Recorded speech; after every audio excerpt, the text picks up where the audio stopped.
강의는 많이들 여기 오셨던 분들도 많이 계신데 전환적 삶에 도전하기라고 해서 전환적인 삶이 어떤 삶인지 그리고 왜 그것을 이야기해야 되는지에 대해서 강의를 듣고 함께 실천 방안까지 그리고 우리가 함께 나눌 수 있는 자원이 어떤 것인지 그것까지 논의하는 자리를 가졌습니다. 그리고 그래서 많이 가까워지셨죠? 주변에 이야기를 많이 하면서 이런 시간이 있었고요. 오늘은 두 번째 강의 에너지 적게 소비하고 생산하기를 진행을 할 예정입니다. 폭강에 들어와 계신 분은 두 가지를 다 체크하고 오셨을 거라고 생각을 하고요. 오늘 진행해 주실 강의해 주실 분은 인천 해바람 시민발전협동조합에서 활동하고 계신 최성명 선생님을 모시도록 하겠습니다. 네. 네. 안녕하세요. 안녕하세요. 네.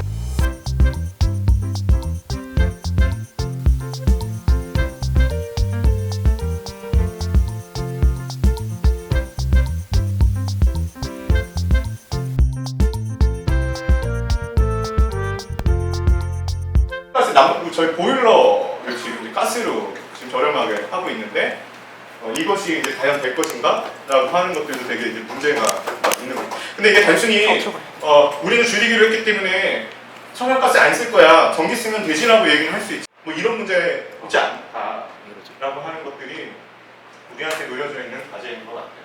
결국은 이런 과제들 안에는 뭐 이런 정의의 문제, 그 다음에 그 배분의 문제, 이런 모든 것들이 다 포함될 것 같다는 생각이 들었습니다. 오늘 이제 얘는 이제 쭉 더 얘기를 할 건데, 요 땡땡땡 혹시 네, 맞습니다. 그 이제 저희가 뭐 에너지만 하면 사람들이 되게 이제 1차적인 거는 전기를 많이 얘기를 하게 되는데, 사실 에너지라고 하는 건 인간이 어쨌든 생활하기에 모든 그 필요한 자원들을 다 에너지라고 부르는 거거든요. 그래서 오늘 좀 에너지는 주로 제가 막 얘기하다 보면 어느 순간 막 제 생긴 제가 햇빛을 하니까 그러겠지만, 저 에너지라고 하는 건 저 통칭을 말씀을 드린다, 이렇게 이해를 해주시면 될 것 같습니다. 그래서 에너지라고 하는 건 일할 수 있는 능력이라고 하는 거고, 그 연료, 열, 전기 모든 걸 다 포함한다 라고 이해해 주시면 될 것 같고요. 연료에는 특히 석유, 석탄, 가스 뭐 이런 여러 가지도 의미를 한다고 이야기합니다.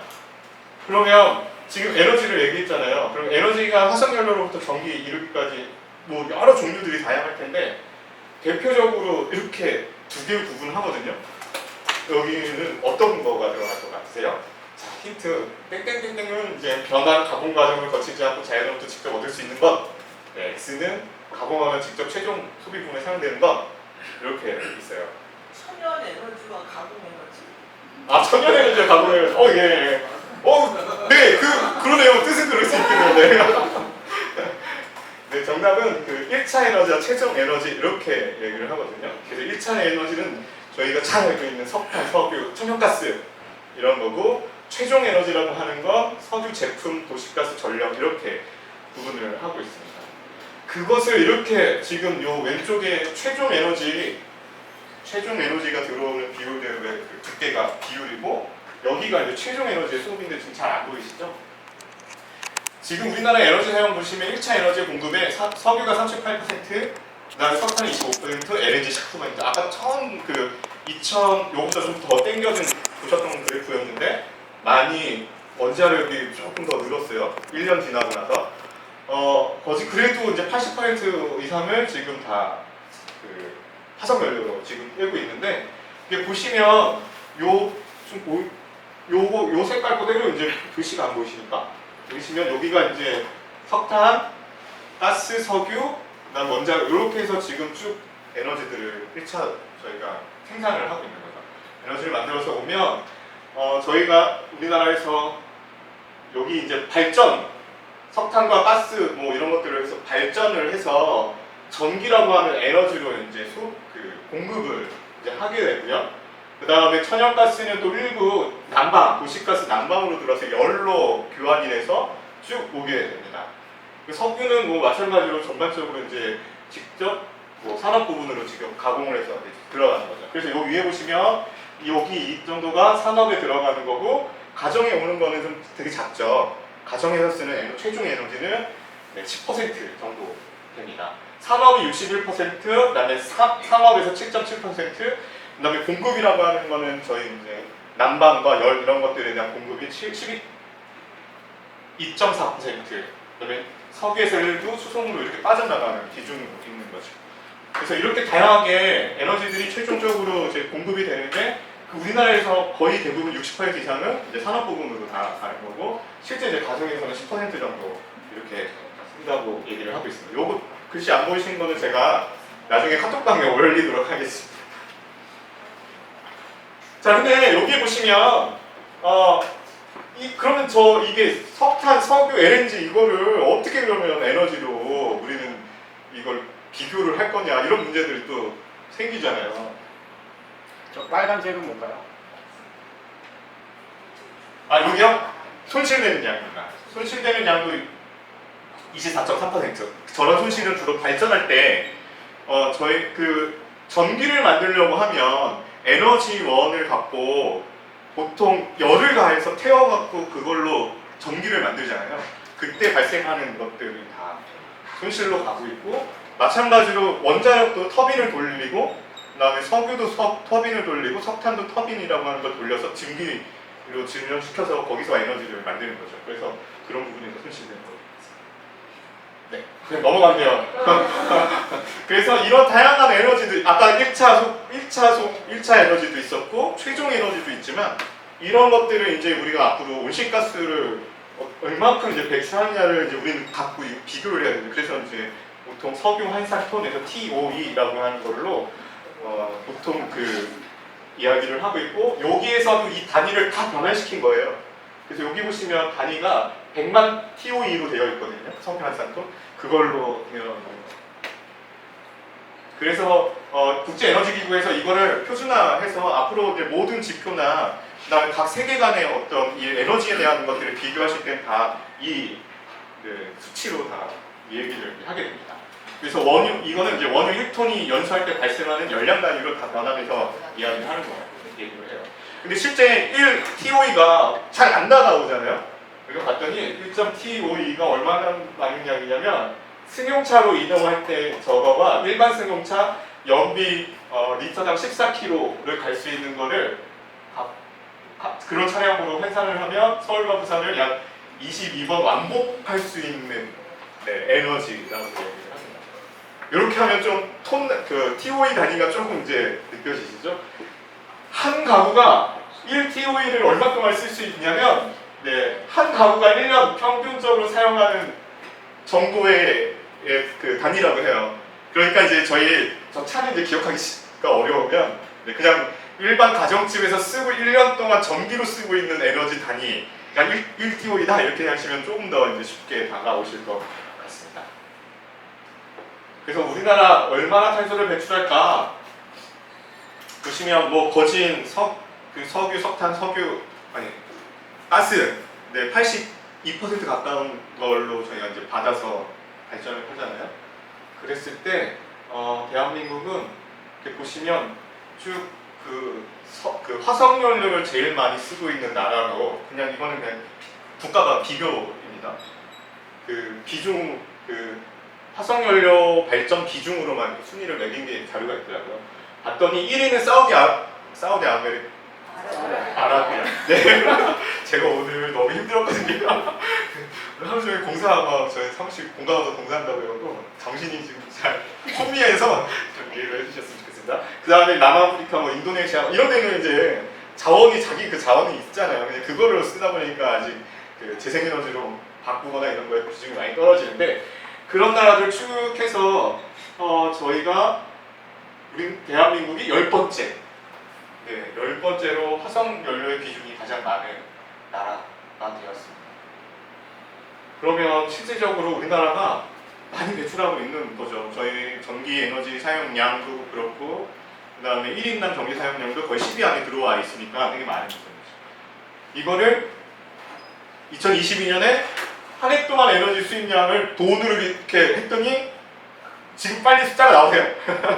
일시 100조 이렇게 되죠. 281조. 1년 동안의 에너지를 만들 때 쓰는 돈이라고 얘기를 하더라고요. 그러다가 심지어 우량도 네, 수입을 하고 있다는 거 좀 얼마 전에 알았어요. 깜짝 놀랐어요. 그 원자력 발전소 돌리려면 물량이 필요하잖아요. 그것도 수입을 한다고? 네, 한다.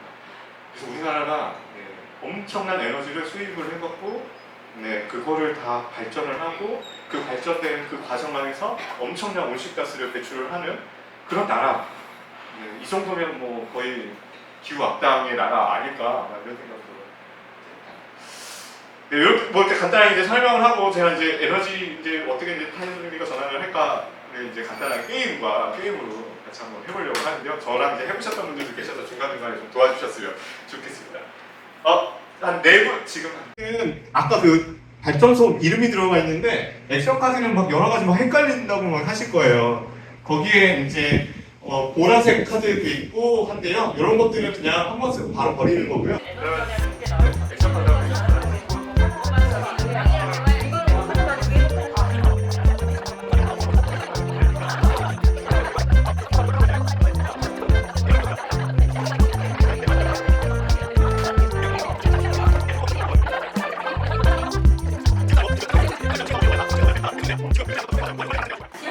몇이세요? 50에서 네. 16, 34를 주세요.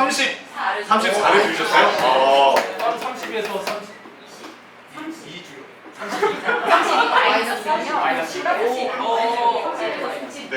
하여튼 저기 마이너스 4로 해석의 출력 마이너스 4가 되신 분도 있고 총량으로 제일 많이 주셨다 34 선생님도 계시고 하시면서 좀 어떤 역할로 좀 그 역할의 이입이 좀 되셨을까요? 마이너스 50 갖고 계신 분들은 좀 성능력 정보 내 생각으로 많이 주시셨나요? 50에서 40%. 우리나라는 너무 살이 많이 났어요. 쭉 많이 누르셨네. 탄소 배출 쭉 한번 카드를 지금 다 모으셨어요, 벌써? 많으셨네. 탄소 배출 가장 우리 제일 많이 하시는 선생님은 어떤 카드가 제일 많이 있어서 비결은 무엇이었어요? 교환할 수 있어서 네. 교환카드 많이 그래서 결과적으로는 어떤 발전소들이 이렇게 어떤 발전소 카드들이 많아서 되셨어요? 에너지 절약도 많이 했고 미니 태양광 발전소와 이런 짜잘한 발전소들이 한 개가 많이 보였어요. 네.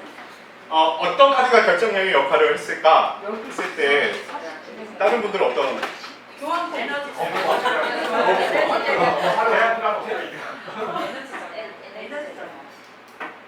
에너지 전환이었고 가장 많은 탄소를 배출하신 분은 어떤 이유 때문에 어떤 카드 때문에 그런 결과가 나왔어요?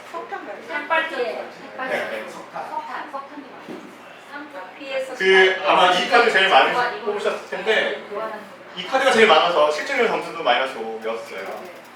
이거를 에너지라고 제5 에너지라고 흔히 얘기를 하더라고요. 제가 목이 이렇게 있어요. 네, 첫 번째 에너지가 불, 그 다음에 석유, 원자력, 수소, 태양 에너지 이렇게 하는데 그 5번째 에너지로 에너지 전환이라고 얘기를 하고 있습니다.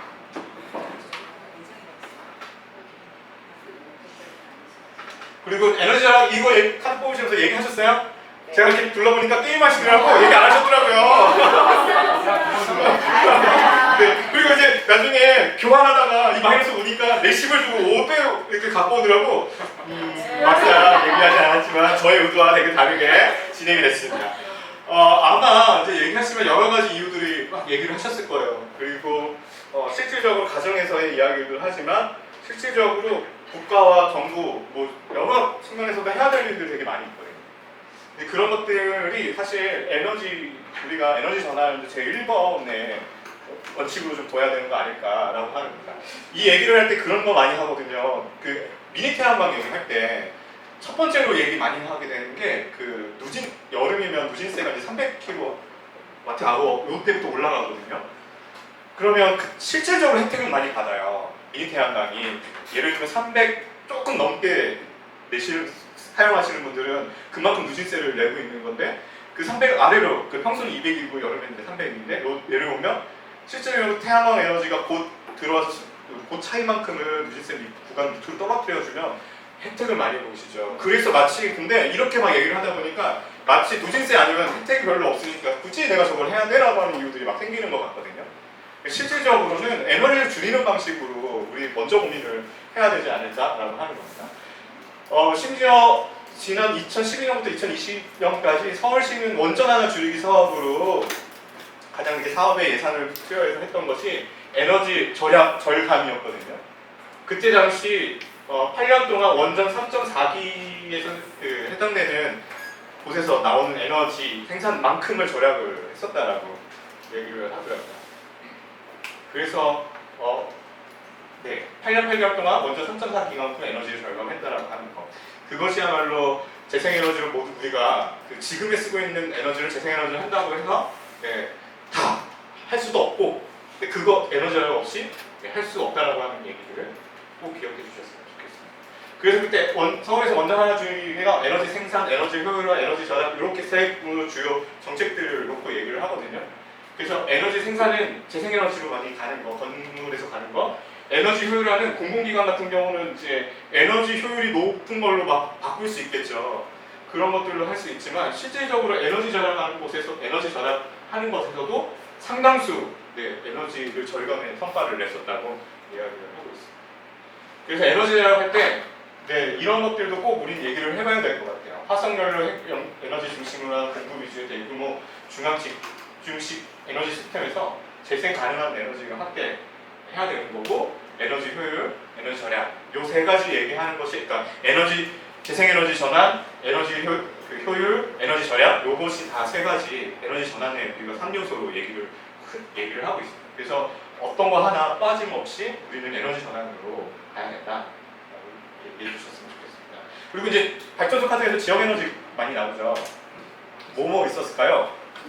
이거 처음에부터 다 얘기해 주셨는데 뭐.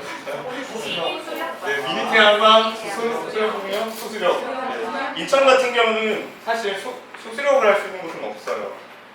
주로 이제 미니 태양광 정도가 될 것 같은데 이런 것들이 이제 우리 동네 에너지 자립을 하는 데 있어서 가장 중요한 것들. 이런 것들이 지역 에너지라고 얘기를 하고 있는데 우리 가까운 곳에 설치한 재생 에너지들이 지역 에너지라고 얘기를 해요. 이 지역 에너지는 어떤 거냐면 어떤 효과들이 있냐면 지역 주민들이 참여를 통해서 결정돼서 에너지 의사결정의 이제 민주성을 높이는 것이거든요. 특히 이제 미니 태양광, 그다음에 좀 에너지 협동조합, 시민들이 참여한 에너지 협동조합들이 만들고 있는 공공기관의 발전소들 이런 것들이 지역 주민의 에너지에 대한 통제력을 높인다 이렇게 좀 이해를 해주셨으면 좋겠어요. 그리고 실질적으로 이제 이런 것들이 많이 생기게 되면 뭐 지역 안에서의 또 경제 순환이나 이런 부분들도 같이 되지 않을까 싶습니다. 그래서 이제 지역 에너지는 우리 동네에 이런 곳들이 있어요. 빈틈들. 갑자기 이제 지방 같은 경우는 기존에 임야가 있고 땅이 있으니까 막 져요. 물론 이제 환경을 좀 파괴하는 거에 일조하게 되는 것 같기도 해요. 근데 이제 도시에서는 그런 곳은 없잖아요. 그렇다고 하면 우리가 갖고 있는 빈틈들은 뭐 건물의 옥상, 그다음에 주차장 이런 것들 안에서 저런 것들을 만들 수 있지 않을까 싶습니다. 그래서 인천, 서울 수도권에 위치한 주차장 282곳에서만 태양광 발전소를 설치하면 300기가와트 아워 정도를 생산할 수 있다고 얘기를 해요. 그래서 그렇게 되게 많은 양, 설치한 많은 양이 있습니다. 이렇게 얘기하고 실제는 제가 얼마 전에 이제 저희 협동조합에서 인수초등학교 말수동에 있는 인수초등학교 이렇게 좀 적었습니다. 여기는 연간 거진 30여 가구가 사용할 전기를 생산을 하고 있어요. 여기와 같이 했던 것이 이제 인천 남동배 석정초등학교 했고, 그다음에 요 만수동에 만수여중 다른 협동조합들이 물론 했는데 지금 학교들도 이렇게 가장 넓히고 있습니다. 이런 것들이 이제 지역 에너지, 그래서 우리 동네에서 쓴 에너지를 우리 동네에서 생산하는 것들 좀 해야 되지 않을까라고 하는 거죠. 갖다 가면 다른 지역에 피해 주지 말고. 인천 특히 이제 피해를 보잖아요. 그 피해 보는 것 중에 아마 이 핵발전소와 석탄발전소가 계속 쌓이면서 계속 지긋지긋하셨을 텐데.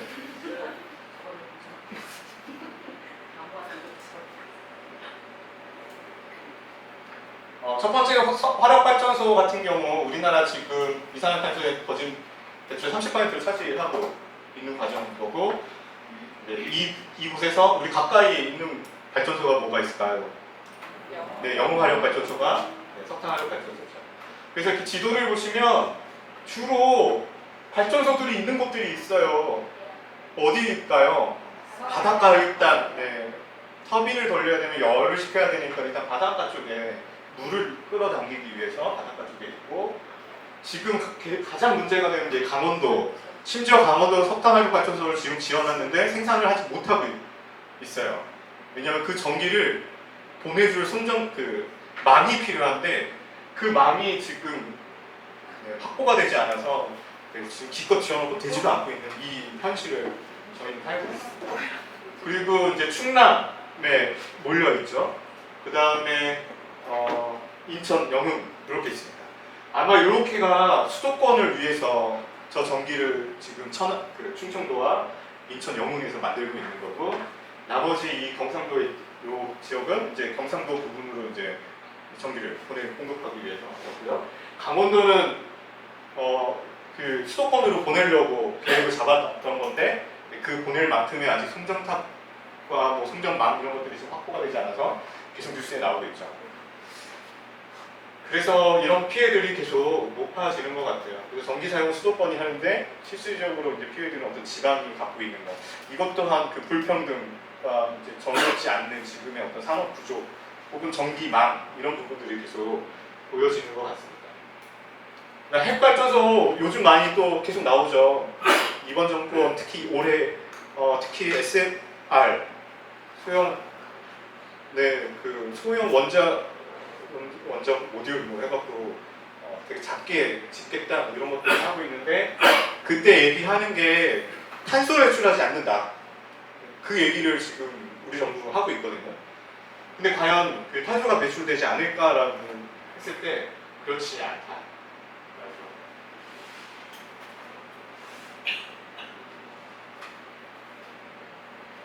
단순히 생산되고 있는 발전하고 있을 때만은 배출되지 않겠죠. 하지만 그 우라늄 지금 외국에서 수입해오고 그 채굴하고 있고 그거를 농축하고 발전소 건설하고 모든 과정에 온실가스가 배출된다고 얘기를 하고 있고요. 온실가스 건설부터 폐기까지는 발생하지만 건설하고 운영하는 시간 안에서도 이제 기회비용 배출 이런 것들이 또 만들어진다고 해요. 실질적으로 그래서 전력 발전소 종류별로 탄소 배출량을 봤더니 화석연료 다음으로 원자력의 배출량이 되게 높다고 얘기를 하고 있습니다. 요건 그 생산될 때가 아니라 이 시작과 끝 과정에 다 포함되는 거거든요. 그렇다고 하면 실질적으로 핵발전소 자체가 전기를 발전할 때는 생산되지는 않겠지만 탄소가 배출되지는 않겠지만 어마어마한 양을 배출하고 있다라고 하는 거죠. 처음부터 끝까지 우리가 다 계산을 했을 때. 그래서 해상풍력이 9, 그 다음에 육상풍력 10, 태양광 32, 지열결정 38, 원자력 66, 석탄 960. 이런 거 보면 원자력이 뭐 석탄이야 원래 그걸 띄우면서 배출되는 양이 월등하게 높긴 한데요. 원자력이 그렇게 낮은 건 아니다라고 하는 얘기도 우리는 이제 해야 되지 않을까 싶습니다. 뭐 이런 문제는 이제 그것도 이제 안전의 문제인 것도 같이 들어오는 것 같아요. 그래서 비용의 문제, 그다음 핵 폐기물에 대한 관리에 대한 부분 이런 것들도 사실 많이 들어가는 거죠. 이런 건 사실 비용에 포함되지 않는 것도 함정.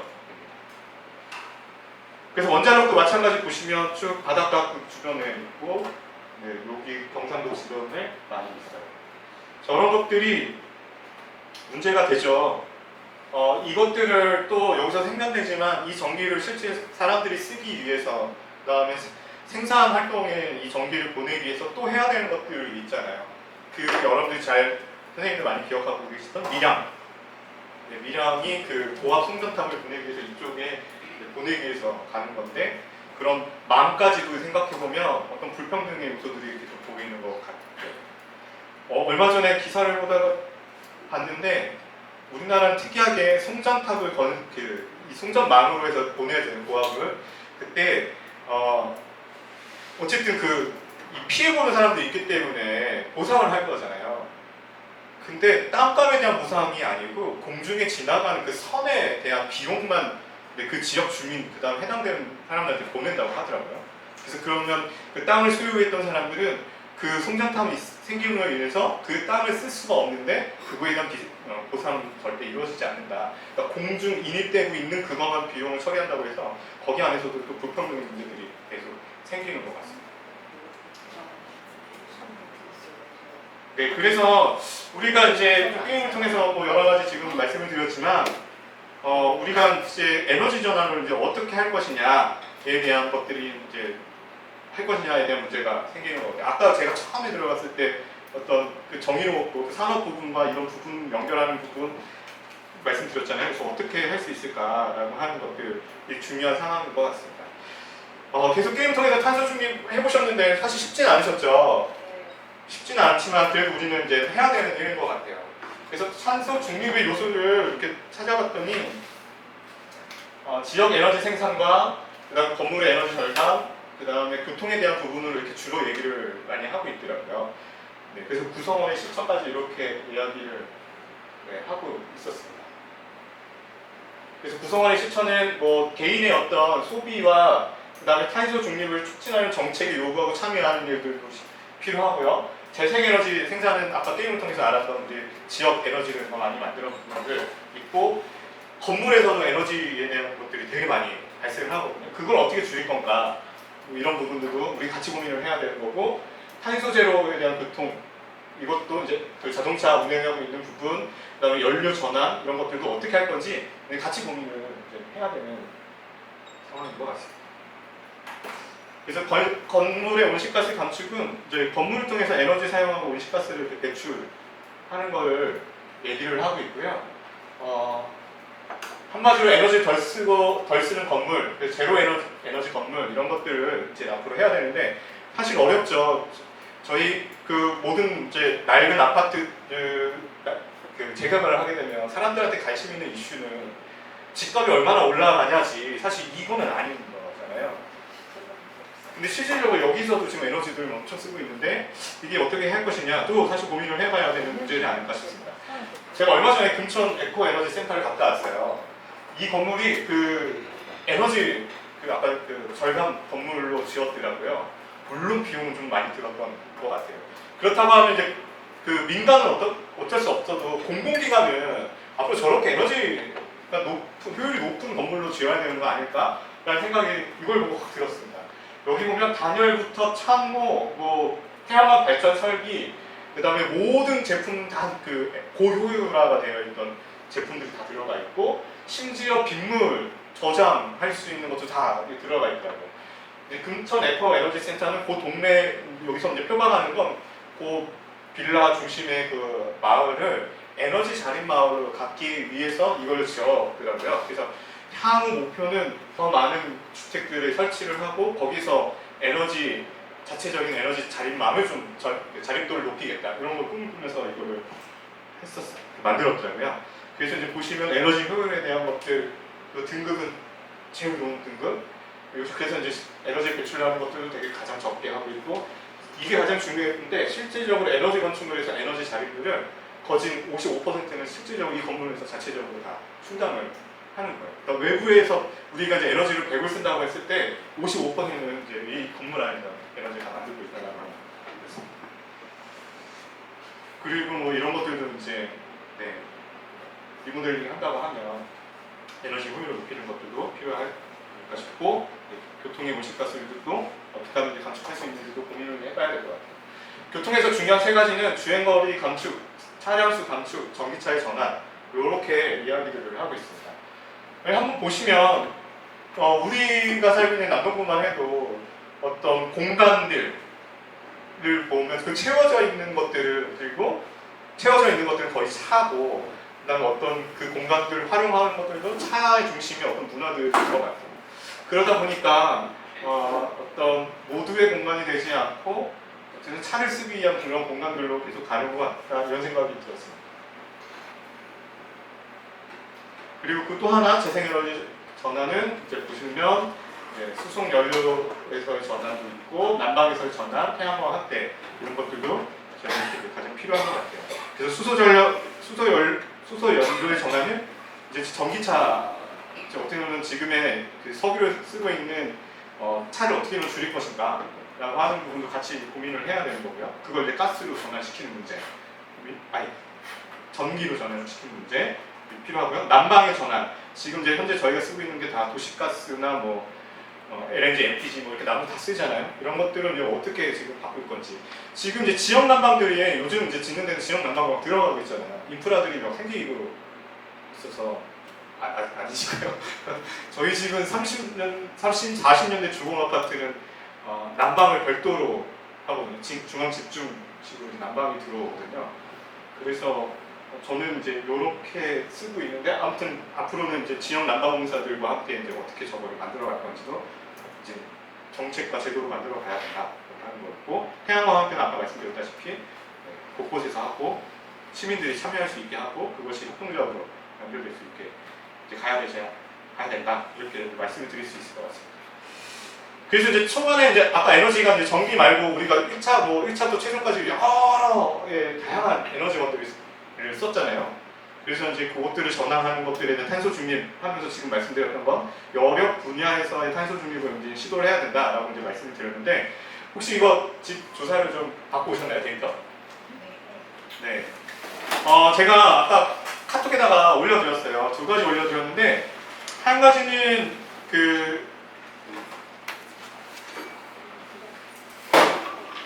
우리 집 온실가스 계산기가 있어요. 그래서 요거는 지금 안 해보고요. 이런 것도 있다, 이렇게 보시면 될 것 같아요. 그래서 온실가스로 변환시켜주는 계산기,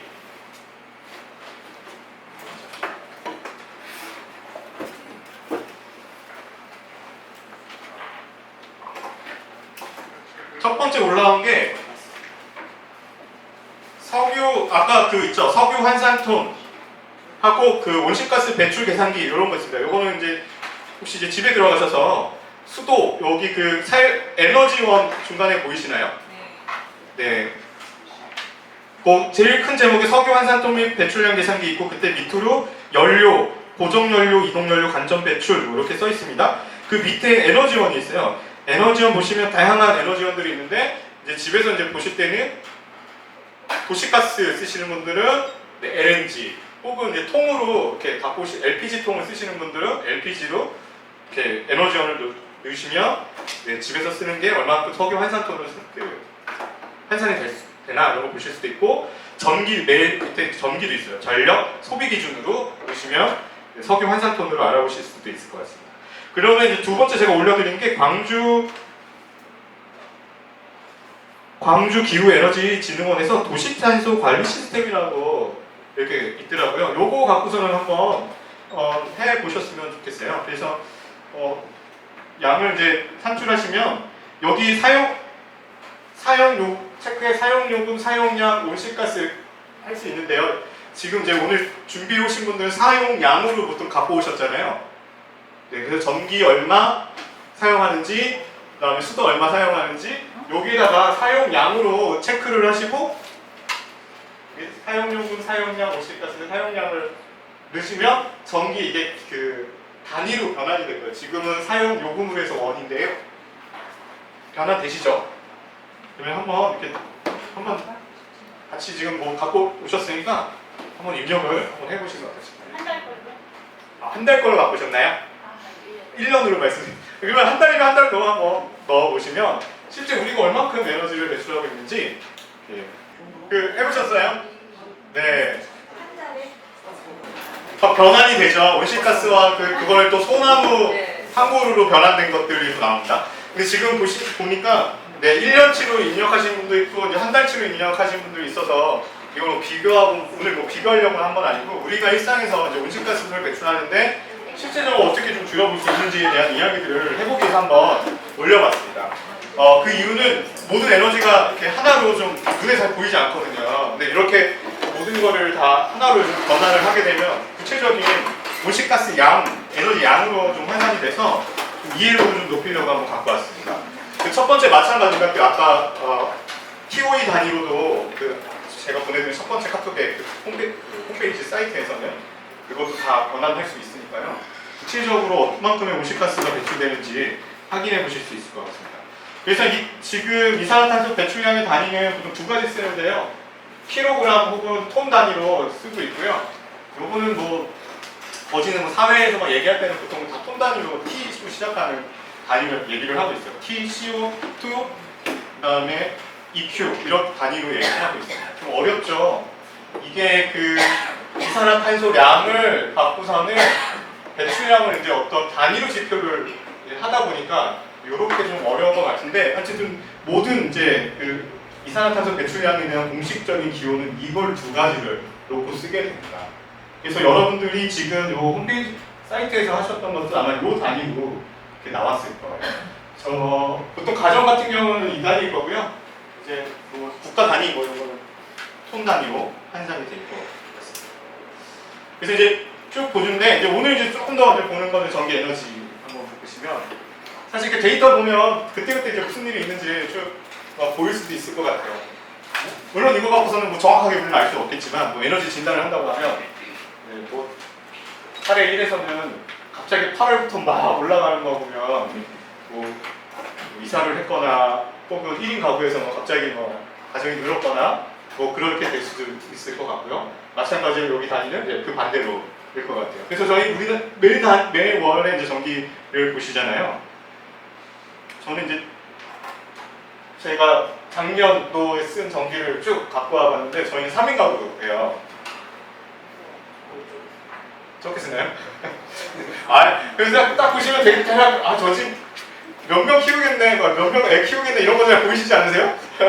저희 집은 조그마한 아이 하나 키우고 있어서 이 정도 양이 돼요. 그러다가 갑자기 이렇게 대략 이렇게 쓰는 양이 대략 정해져 있어요. 겨울, 여름. 네, 여름 같은 경우는 이렇게 막 갑자기 이렇게 쭉 높아지기도 하고요. 근데 이제 네? 저희 주부는 난방이 별도기 때문에 가스 양이 별로 없어서 검침을 2달에 한 번씩 해요. 네. 밥을 저희 집이 가스를 밥을 안 해요. 요것도 보면 이제 이 집이 음식을 별로 안 한다. 저희 잘 안 하거든요. 이런 것도 보실 수 있는 거죠. 그래서 이제 이런 것들은 이제 흐름인데 이제 쭉 보시면 언젠가 갑자기 쓰는 데가 있어요. 제가 이제 2023년 11월 같은 경우는 갑자기 가을인데 200이 넘었잖아요. 그래서 저 때 무슨 일이 있었을까 생각을 했는데 그때 저희 집에 이렇게 뭔가 새 제품이 들어갔거든요. 주방에서 쓰는 그걸 엄청 놀렸어요. 음식 해먹는다고. 그래서 아마 그때 잘 알겠습니다. 그런 생각이 부쩍 들었습니다. 근데 이런 것들이 이제 보시면서 아까 이제 이제 저건 이제 쓰는 거고 이제 줄여야 되는 문제들이 이제 생기잖아요. 그랬을 때 이제 이렇게 갑자기 쓰는 전기 제품들이 이제 어떤 전기 제품이냐라고 하는 게 가장 중요한 거죠. 다들 1등급 쓰세요? 그렇진 않죠. 근데 전기밥솥 이런 것들이 되게 이제 에너지를 많이 잡아먹는 것들 대표적인 게 열을 많이 내는 거나 그 다음에 열을 많이 내는 거죠. 그런 것들 다리미 그 중에 하나가 또 밥솥 뭐 이런 것들이 그런 걸 잡아먹고 있거든요. 근데 그런 것들을 이제 에너지 제품 효율 제품으로 바꿔야 되지 않을까 생각입니다. 이 주택요금이 지금 이렇거든요. 주택용 전력이 지금 200kWh 이하 때가 기본요금이 910원이고요. 200이 넘어가면 1,600원으로 기본요금이 바뀌어요. 그리고 이제 400이 넘어가면 7,300원 이렇게 바뀌거든요. 그것도 이제 얼마 그 기본 요금에서 이제 전력 요금량을 또 보시면 200kW까지 쓰는 데는 이제 kWh당 이제 120원이 들어가는 거고 200이 넘게 되면 214원으로 거의 이제 2배 가까이 들어가고 400 초과되면 이제 310원 이렇게 되는 거거든요. 그렇다고 하면 저것들도 살펴보면서 내가 얼마만큼 에너지를 좀 더 줄여갈까 목표가 좀 생길 수도 있을 것 같아요. 이제 누진 구간으로 들어간 이쪽은 이제 그런 어떻게 에너지 많이 먹는 것들이 등급을 보실 수도 있고 아니면 에너지 자체를 좀 전기 에너지를 줄여가는 방식으로 해보실 수도 있을 것 같아요. 그래서 주택용 전기요금의 구조도 한번 그냥 보시라고 갖고 왔는데 기본 요금, 보시는 거 기본 요금, 그다음에 전력 요금이 있고 지금 기후 환경 요금과 연료비 조정 요금이 다 통합되어서 지금 고지서에 나갔을 거예요. 네.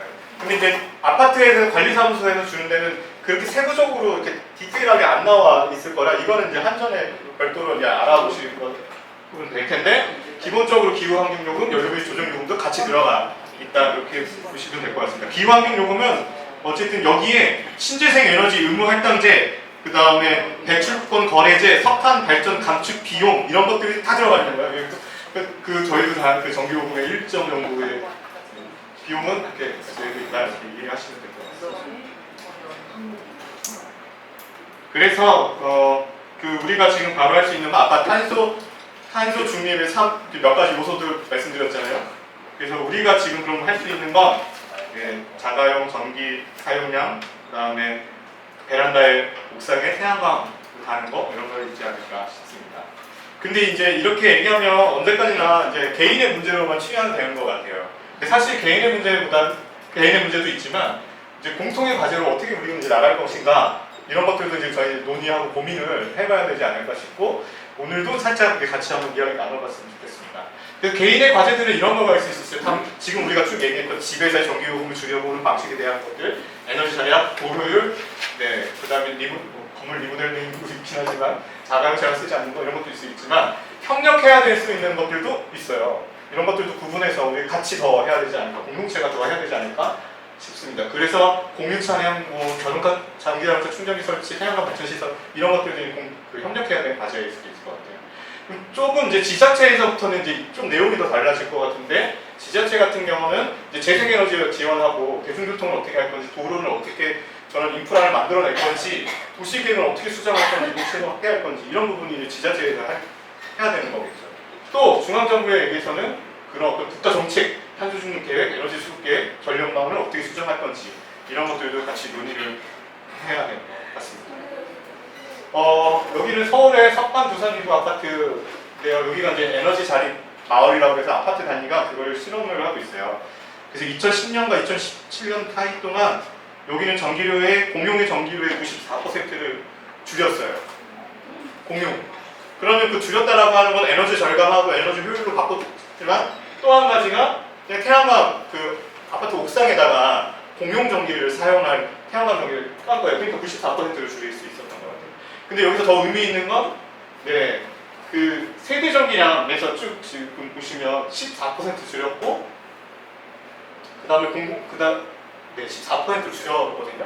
이거는 개인도 같이 이제 개인이 실천하면서 이제 넓게 협력할 수 있는 단위에서 해보는 사례들이 있는 거죠. 그렇다고 하면 저렇게 우리가 에너지를 좀 줄여보고 혹은 바꾸거나 이렇게 가볼 수 있지 않을까 싶습니다. 그래서 여기서 했던 내가 이제 공용에서 에너지 절감을 위해서 LED를 다 교체했던 것들, 급수 바꿨던 것들 다 있어요. 그래서 세세하게 지하 주차장 계단, 단지, 피난 유도등도 LED를 다 교체를 하면서 실질적으로 에너지 자립마을 아파트 단지가 그렇게 가보고 있는 것 같아요. 그래서 태양광 발전은 약 2메가와트 정도를 생산을 한다고 하면 되게 많은 거거든요. 아까 인수초등학교가 86kW라고 하면 그거에 거진 또 숫자 계산 안 되는 문자가 아무튼 그렇게 가고 있다라고 하는 거, 세대별 전기요금 총액도 30% 이상 감소를 시켰다는 거죠. 그래서 이제 에너지 부분은 전용 부분에서는 또 이렇게 스탠드 에어컨 앞집 보시면 분배선을 보시면 이렇게 누전기 있죠. 거기 보시면 누전 차단기가 있고 옆에 배선 차단기가 이렇게 하나씩 또 있어요. 그러니까 누전 차단기는 우리 집으로 전기가 들어오는 거 처음으로 거기 있고 그 누전 차단기에서 이 배선으로 이렇게 선을 보내주거든요. 그리고 거기서 이제 어떤 거는 조명으로 가는 선 차단기가 있고 어떤 거는 이제 어디 콘센트로 가는 선 이렇게 다 구분되어 있는데 그 중에 가장 큰 용량 차단기가 아마 에어컨으로 들어가 있을 거예요.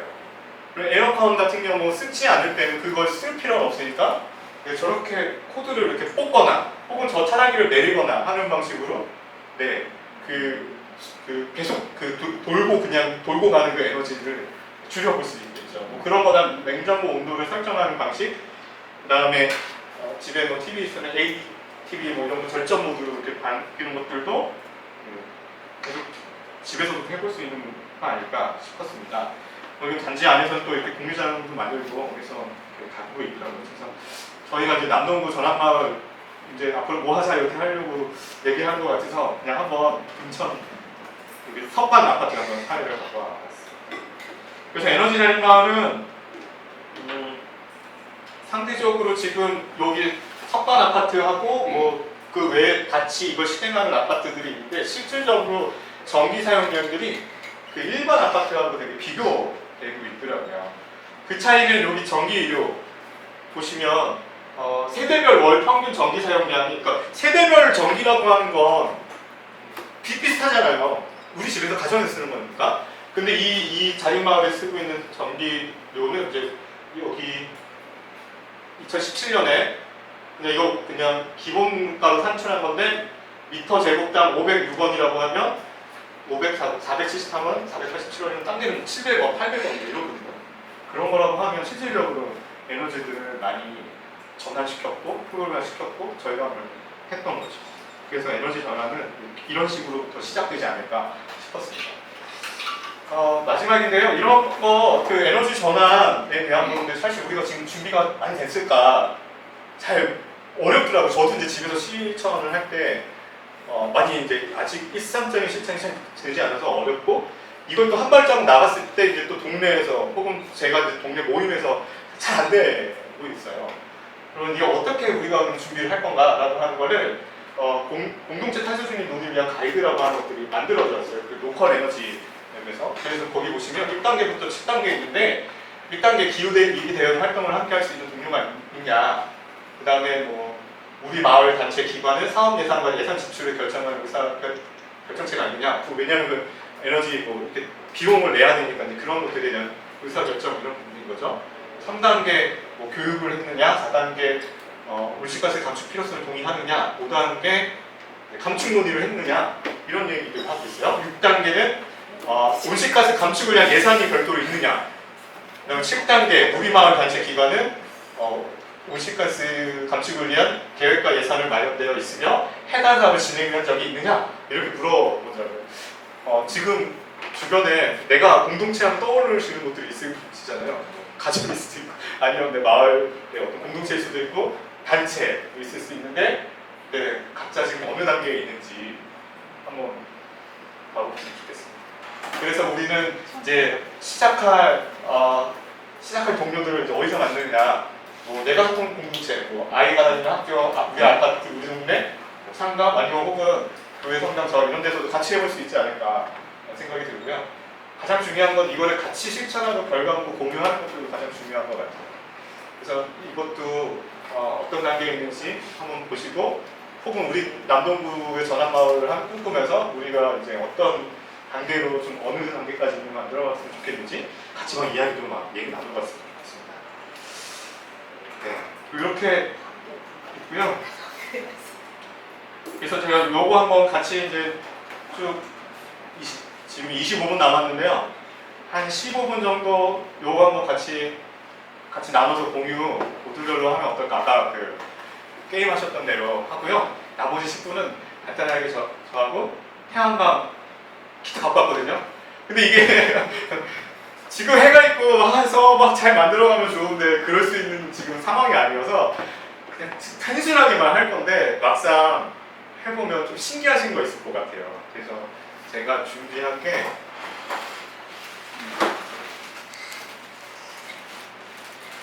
요거 LED, 보통 LED 띠라고 살 때는 LED 띠라고 하는데요.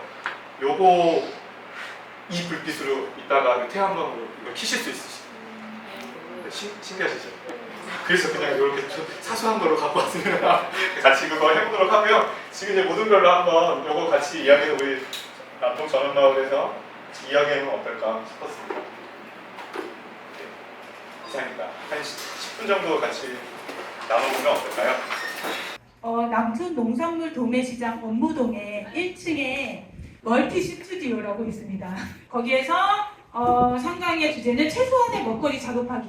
빠짝하지 않나요? 그 도시농부에 처음 발을 디디시는 분들이 먹거리를 뭔가 자급할 수 있지 않을까라는 고민도 하시는데 요거에 관한 이야기를 함께 나누고 실제로 좀 자급하는 실천까지 할 수 있는 시간으로 그럼 먹거리 자급 실천이면 뭔가 먹겠죠? 맛있게? 이런 시간을 갖도록 하겠습니다. 오늘 늦은 시간까지 고생 많으셨고요.